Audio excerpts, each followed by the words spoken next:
Hello everyone. This online lecture covers tutorial questions from the first chapter, chapter 8 or 7 depending on the edition of Atkins that you have, and also some questions from chapter 9 and 8. Okay, so there are still two questions remaining from the first chapter in the tutorial that we have not covered yet. The first one is the second question. Calculate the minimum uncertainty in the speed of a ball of mass 500 grams that is known to be within 1 micrometer of a certain point on a bat. So that is the first part of the question. So it has to do with the uncertainty principle. So this is chapter 8, 7, 7, question 2. So what we know is that the mass of the ball is 500 grams and we want to know the uncertainty in speed. We know the uncertainty in position is 1 times 10 to the minus 6 meter. The Heisenberg uncertainty principle in terms of position and momentum is expressed by that equation. But we also know that momentum can be written in that way, where we see mass as being constant, so there's no uncertainty in mass in this case, but we can have the uncertainty in position, which is what we want in that expression. So if we substitute this in the Heisenberg uncertainty equation there,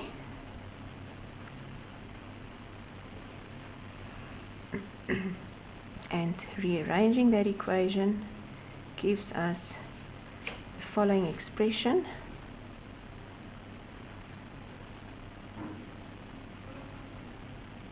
And then it's just a matter of substituting the values.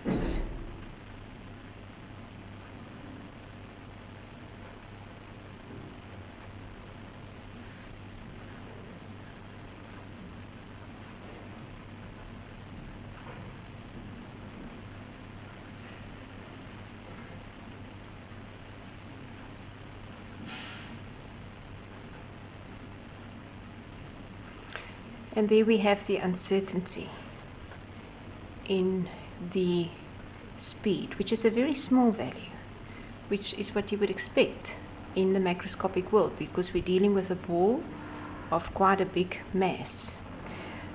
Please just note the answer in the 8th edition of Atkins, and I'm not sure if it has been corrected in the later editions, is given as 10 to the 28, which is of course a huge uncertainty, which is not sensible. Okay, and then if we look at the B part of the question, what is the minimum uncertainty in the position of a bullet of mass 5 grams that is known to have a speed somewhere between 350.401 meter per second and 350 meters per second. So we want to know the uncertainty in position in this case, and you are given the uncertainty in speed. So it's just the opposite of what we've just done, but the rest of the calculation is very similar. So we know your speed lies somewhere between meters per second and that. So from that we can get the uncertainty in speed is equal to the difference between that,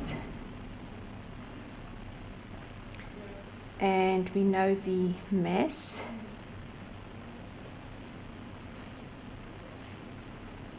and then it's just a matter of doing the same type of calculation.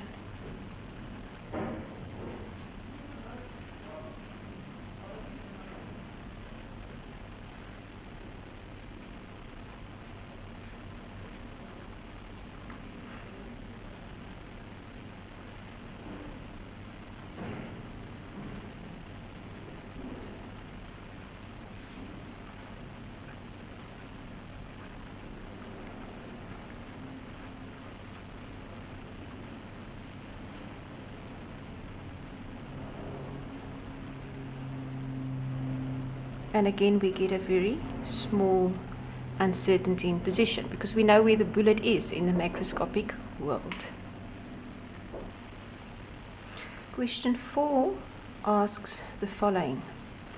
Calculate the average linear momentum of a particle described by the following wave function.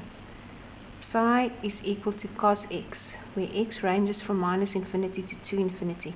I want you to please make this correction. X ranges from 0 to 2 pi. Well, the key word in this question is the word average.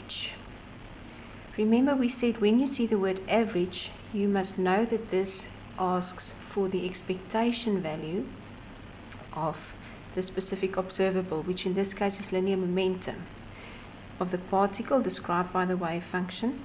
Psi is equal to cos x.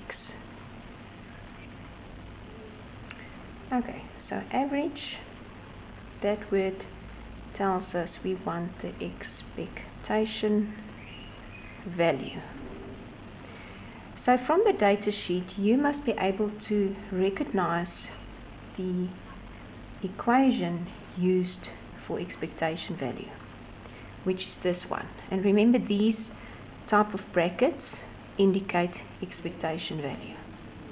So this is the operator corresponding to the specific observable for which you want the expectation value. In this case, our operator is the linear momentum operator, which is equal to that. Okay, and the expectation the expectation value that we want is the linear momentum expectation value. So if we were to substitute it in this integral, remember the wave function is cos x. The complex conjugate of the wave function is also just cos x. So complex conjugate cos x operator times the wave function, and because we're working in one dimension, d tau becomes dx. So this gives us the expectation value, and the integral runs from 0 to 2 pi.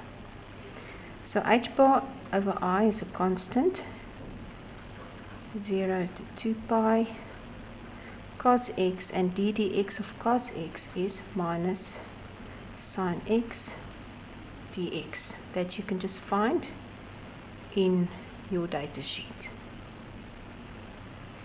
So let's take the negative sign to the front.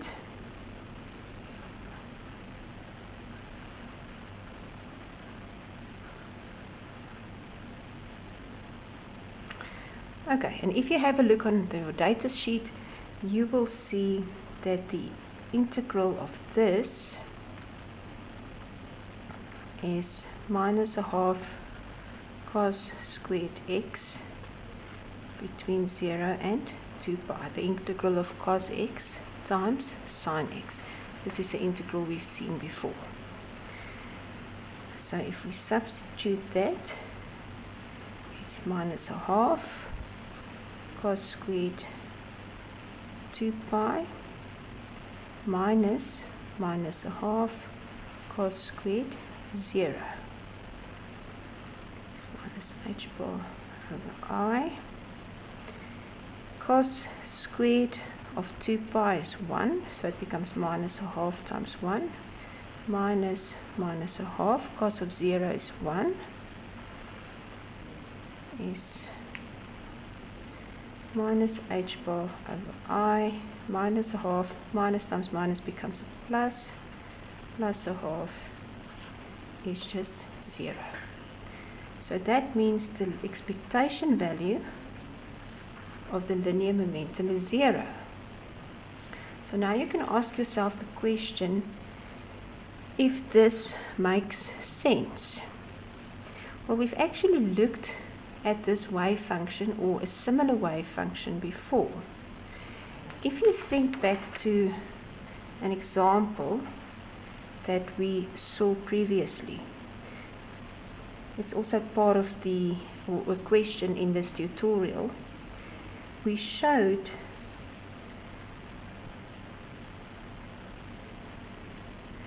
that this wave function can be, sorry, that's a negative, can be expressed in this way. And if you calculate the linear momentum of each of these terms in the superposition, so this wave function is written as a superposition, that is plus kh bar, that linear momentum is minus kh bar, and in the end they would cancel, so your average would be 0. So that definitely makes sense. Okay, and that basically covers the tutorial questions for the first tutorial. Okay, we will now have a look at the tutorial questions for the second chapter, chapter 9 or 8, depending on the edition of Atkins that you have. These tutorial questions deal with the particle in a box model, the harmonic oscillator, and also with rotation. So the first question asks, calculate the probability that a particle will be found between 0.49 L and 0.51 L in a box of length L, when it has firstly n equal to 1 and then n equal to 2. And then very importantly, take the wave function to be a constant in this range. And this is a key word that makes the calculation much simpler, because we've looked at this type of question where we use an integral. And I actually want to refer you to this question 6, because we've done this question in class already, where we have used an integral to calculate probability. In this case, because the wave function is considered to be constant in this range, we're actually going to do it in a different way, which is much easier. But I'll show you how to do that. So if we were to, just as an illustration, you can just imagine there's our box with length L. The wave function has to go to 0 at the ends of the box, and then for some part the wave function is constant, and that's 0.49 L and 0.51 L. And notice that 0.5 L also lies within this range, because that is going to be the key to answering this question. And note that this length of this region, 0.51 minus 0.49, is equal to 0.02 L. So for that part, the wave function is constant. Okay, what does the wave function look like?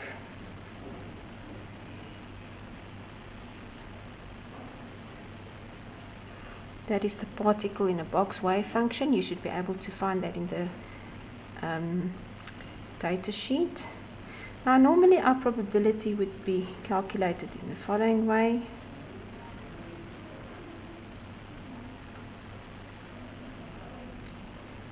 But because the wave function is constant, it simplifies the calculation.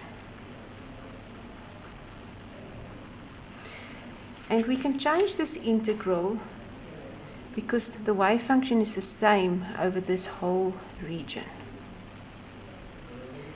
And the probability just becomes the square of the wave function times delta x. So we don't have to integrate. Remember, you integrate when something changes over a region, and then you break this part up into smaller boxes. That's when you integrate. But in this case it's constant, so we don't have to do an integration, we just do a delta x. So you just basically calculate the area under that, for the area for that region. So that is the probability that we're going to determine. So we have the square of the wave function, which is 2 over L sine squared n pi x over L. And then this delta x is basically this region that you're going to consider, which has a value of 0.02 L. Sorry, to show that 0.02 L, so this region.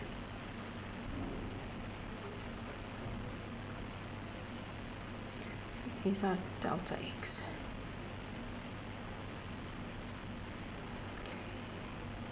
So the other piece of information that we're going to make use of is the fact that 0.5 L lies within this region, but the wave function is constant at all these points. So we can use the fact that this is a special value in terms of the sine function, and because it's constant in this whole range, we can use this in the expression here. So in the first example, we want to do this for n equal to 1. So this expression becomes, let's use the 0.5 L point.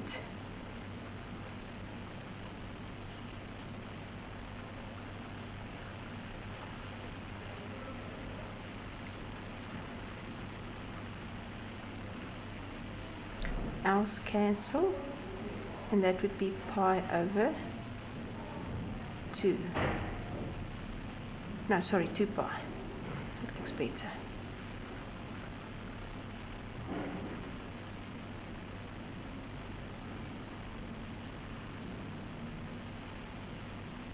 No, sorry guys, that's pi over 2, my mistake. Pi over 2. Yeah, half pi is pi over 2. 2 over L.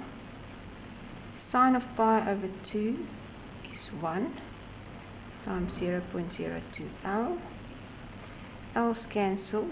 2 times that is 0.04. So the probability is 0.04 because sine of pi over 2 is equal to 1. So there we have calculated the probability for n equal to 1. And then it asks us to do the same thing for n equal to 2.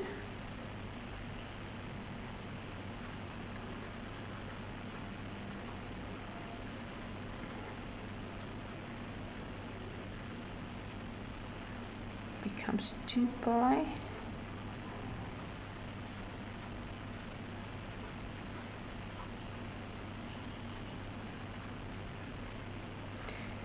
Sine of pi becomes 0.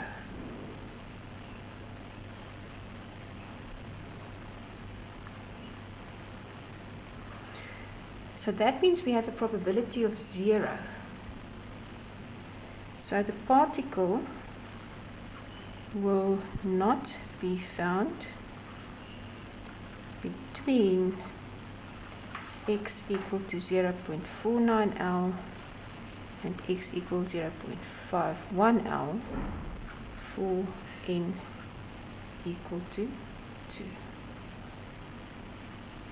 So the probability for that region is 0. I can just remember we use the sine function here, which looks like this. In this case we have sine of pi, because the 2 and the 2 cancel. Sine of pi is 0. In the previous example we had sine pi of 2, which is equal to 1.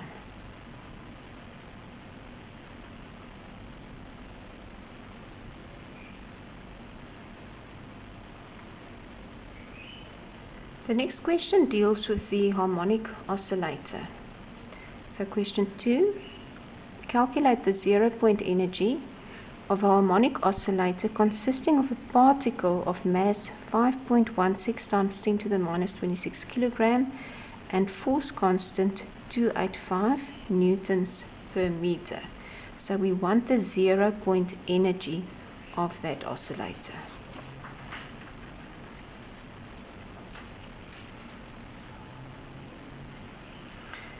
Now remember, the 0 point energy is the energy of the system when it is in the lowest state, and that is the state described by the lowest quantum number. So you need to know what is the lowest quantum number for the system that you're working with. Now for the harmonic oscillator, the lowest quantum number that can be achieved is epsilon equal to 0. So that you need to know. The mass of the particle is given, and the force constant is also given. The expression that gives the energy in terms of the quantum number epsilon for the harmonic oscillator is this expression. You need to recognize it, you need to be able to find it in the data sheet. And omega is given in terms of force constant and mass.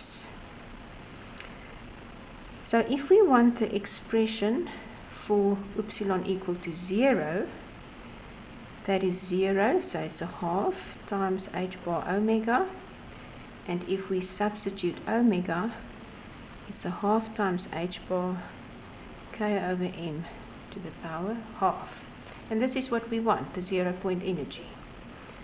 So it is a half h bar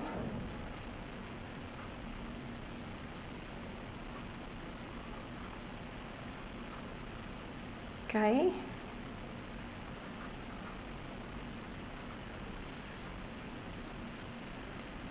by m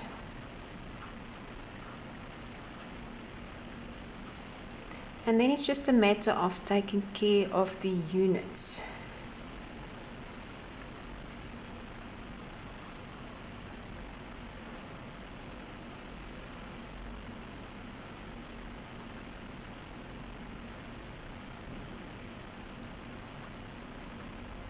Newton to the half, meter to the minus half kilograms, and if you substitute that,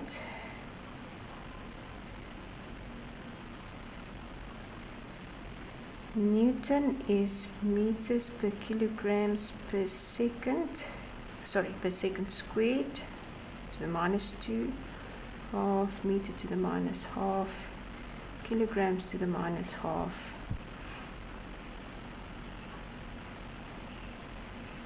So those two cancel, that cancels, just joules that remain. So there we have the 0 point energy. The units make sense because energy is measured in terms of joule.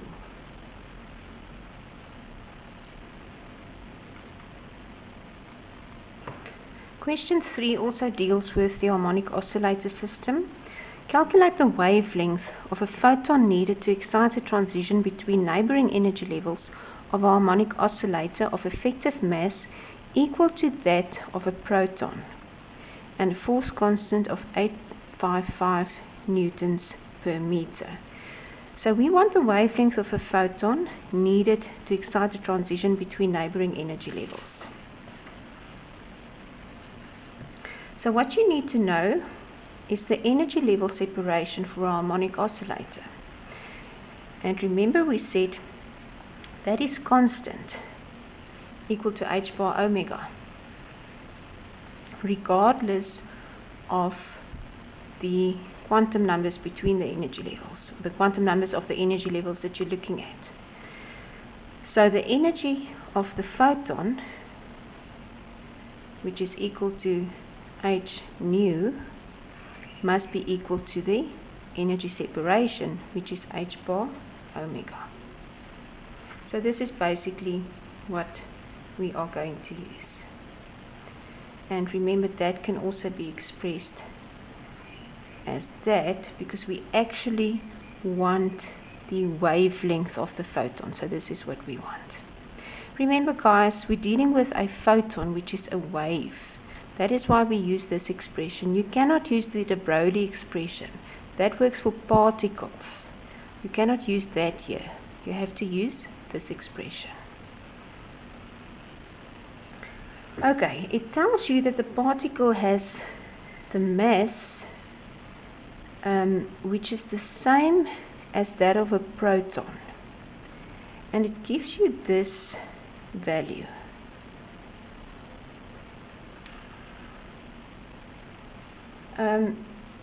If we were to use the substitution for omega, which is equal to k over m to the half, we will need the mass of the particle. So what is the mass of a proton? Let's say you're not given the specific mass of a proton in kilograms. How do you calculate that? Well, that U sign means AMU, and the AMU unit is given in your data sheet. So you can just get this value for hydrogen proton from the periodic table, multiplied by the AMU unit, and you can get the mass of any molecule. So I don't have to give you any molecule's mass. If you have a periodic table and you have an AMU unit, you can calculate the mass of any atom or any molecule. So I don't have to give that to you. This is very important. So the mass of the particle is 1.0078 times, and the AMU unit is 1.6605 times 10 to the minus 27 kilograms. So there's the mass of the particle. So this is very important, that you know how to calculate the mass of any atom or any molecule. So if we carry on with that equation,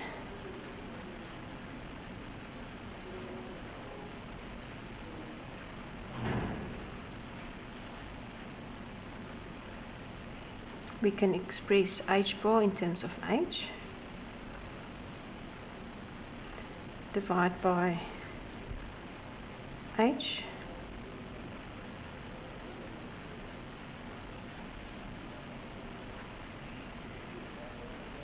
rearrange a bit, and we can say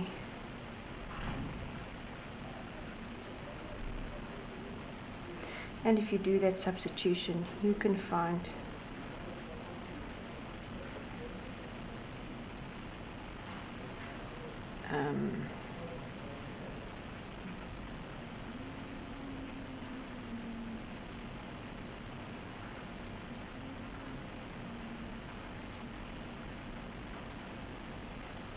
so there we have the expression to calculate lambda. And if we start to substitute values,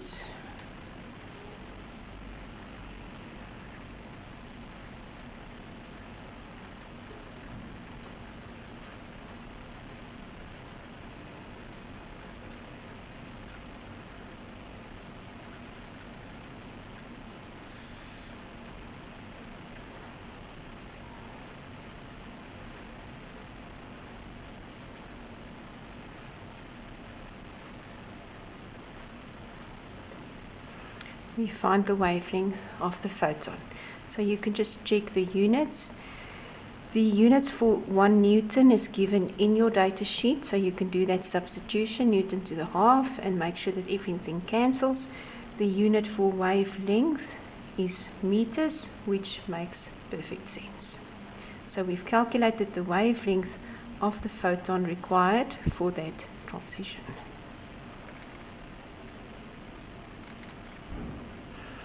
The next question takes us back to the particle in a box system. Calculate the separation between the two lowest levels for an oxygen molecule in a one-dimensional container of length 5 centimeters. So firstly we want the separation between the two lowest levels. The next question, at what value of N does the energy of the molecule reach half kT at 300 Kelvin? And in the third question, and what is the separation of this level from the one immediately below? Okay, so calculate the separation between the two lowest levels for an oxygen molecule in a one-dimensional container of length 5 centimeters. So we have an oxygen molecule in a box. The length is equal to 5 centimeters. So you need to know that the quantum numbers for the particle in a box go from 1 to 2 to infinity. So the two lowest levels are 1 and 2. So you want to know the separation between n equals 1 and n equals 2. You need to know, obviously, that n equals 0 is not a quantum number for the system, because then you could have used 0 and 1, and that would be incorrect. So you need to know the quantum numbers for the system. So if you look at the energy level equation, and this is the one that I still need to add to the data sheet, but you can calculate this easily just by looking at E2 and E1. Remember, En is given by this.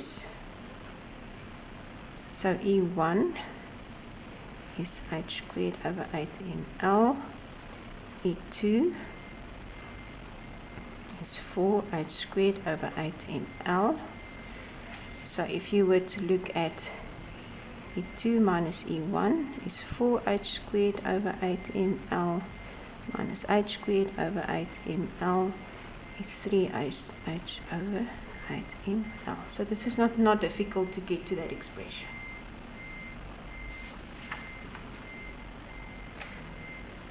So how do we get the mass of an oxygen atom? I've just told you how to, an oxygen molecule, how to use the AMO unit.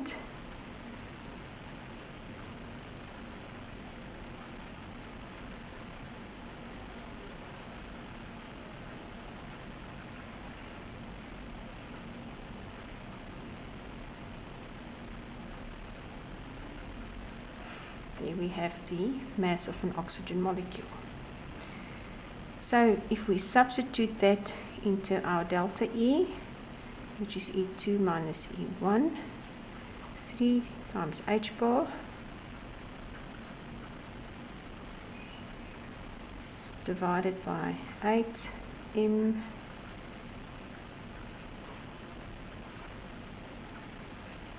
times L. Sorry, ladies and gentlemen, that L should be squared.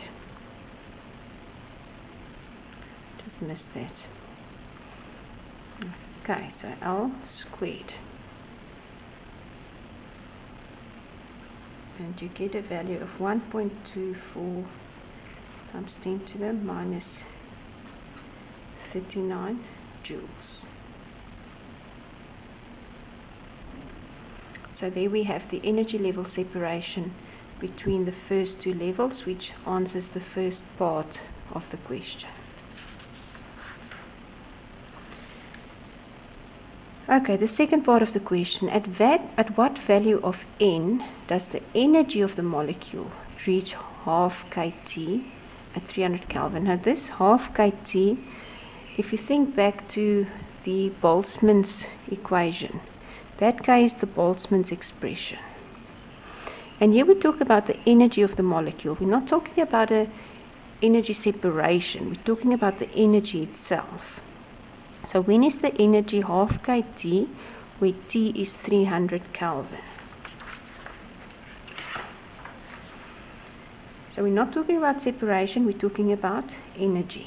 So the energy of the molecule is given by this expression. So you need to be able to recognize this expression. When is this equal to a half kT, where temperature is 300 Kelvin, and that's the Boltzmann's constant. And we want to find N. So if you rearrange this equation a bit,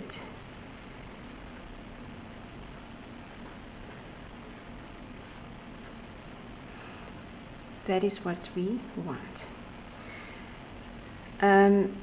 You can calculate this. Let's calculate this. Do that in your own time.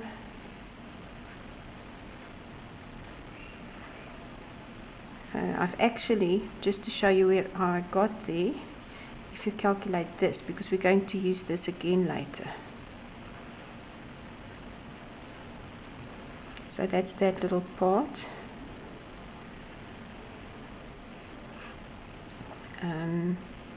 Just the invert of inverted gives you that value, and to get that you basically have to invert it. So n is basically the square root of that. If you do that substitution, you will find a value of n 2.2 times 10 to the 9. So at n equals to 2.2 times 10 to the 9, which is a huge value, so a very high quantum number, the energy of the oxygen molecule is equal to half kT, where T is a 300 Kelvin. So we have to go to very high quantum numbers to reach this energy. And then the C part of the question links up with this. What is the separation of this level, so the one we've just calculated, from the one immediately below? So the one, this one, and the one below it. So what is the separation? So the expression that I still need to add to the data sheet, so this is one variation of it, but you can again easily calculate this using the energy expression, or you can make that n plus 1 and En, it doesn't really matter. It looks like that. But you know the n that we have is 2.2 times 10 to the 9, and n, the one directly below it would be n minus 1. So that's that one we've just calculated. N minus 1 would be just below it, and we want that delta E. If you have n being very large, 2 times that large n minus 1 is almost equal to 2n. So if you have something huge and you multiply it by 2, it's even bigger. Minus 1 doesn't really make a difference. So we say that that is true. So let's change this expression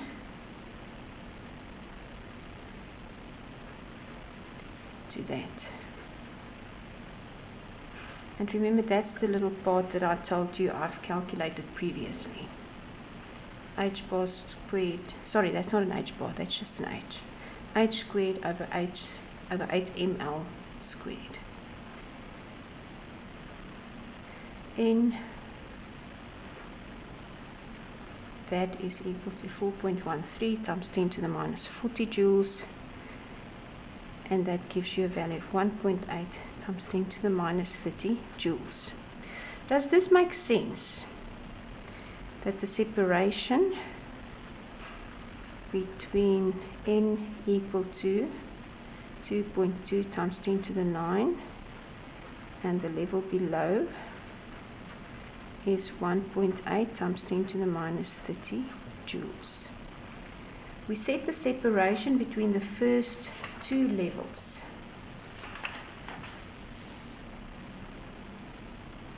is equal to 1.24 times 10 to the minus 39 joules. This is only 10 to the minus 30. So in this case, this is a smaller separation, that is a bigger separation. So yes, that makes sense, because remember we said the spacings for the particle in a box increases as n increases. So that definitely makes sense.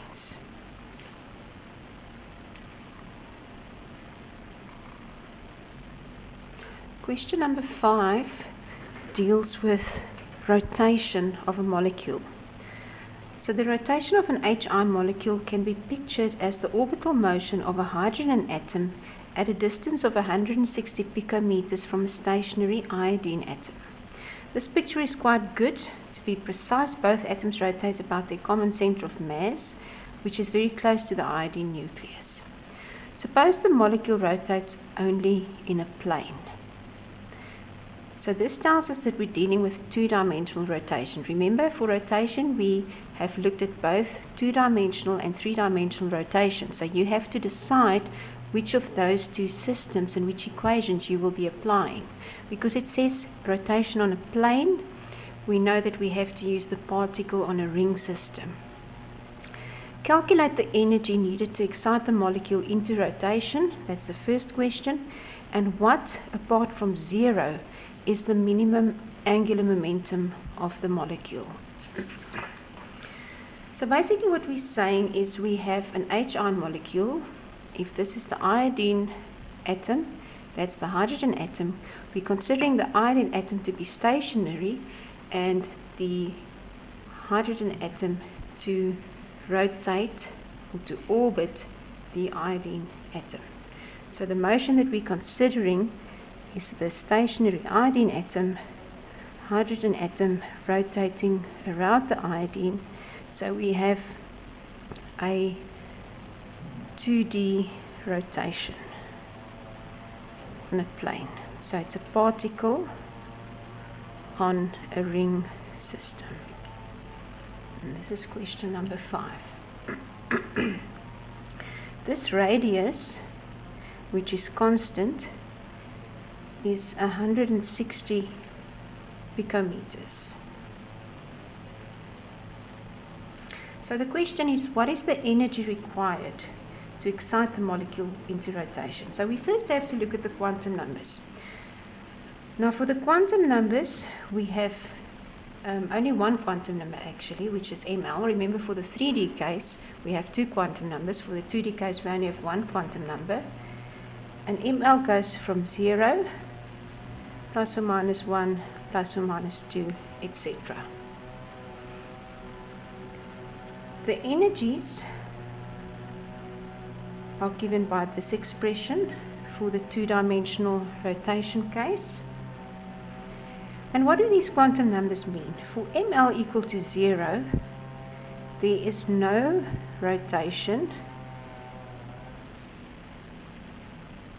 and the rotational energy is 0 because there's no rotation. So the molecule is not rotating. So for ml equal to 1, or plus or minus 1, the molecule starts rotating. Remember, the plus or the minus indicates clockwise or counterclockwise rotation. So that just indicates direction. And we said that the energy levels for those two, both the plus or the minus 1, are degenerate, so they've got the same energies. So what we want is the energy difference between E0 and E1.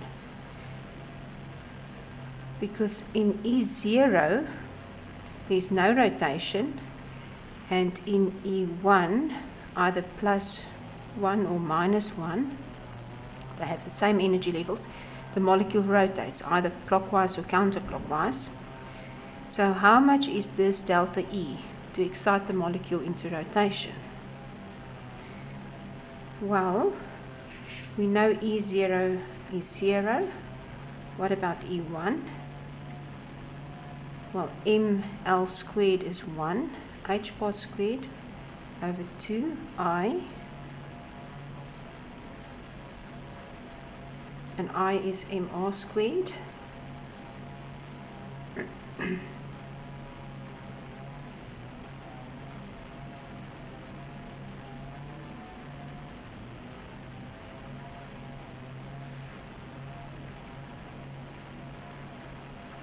What is the mass of a proton or a hydrogen atom? You get this value from the periodic table. You multiply it by the MO unit. And r squared is the radius squared.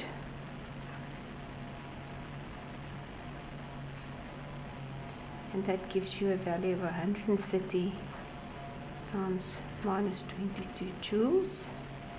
So delta E is that.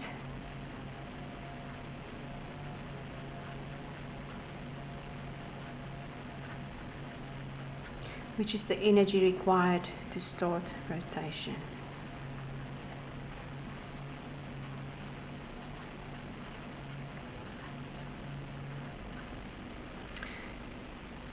Then the second part of the question asks us, what apart from zero is the minimum angular momentum of the molecule? Well, again, if we look at the energy levels, there we have E0, there we have E plus or minus 1. So apart from zero, so there our energy is 0, it must be these energies that we are referring to.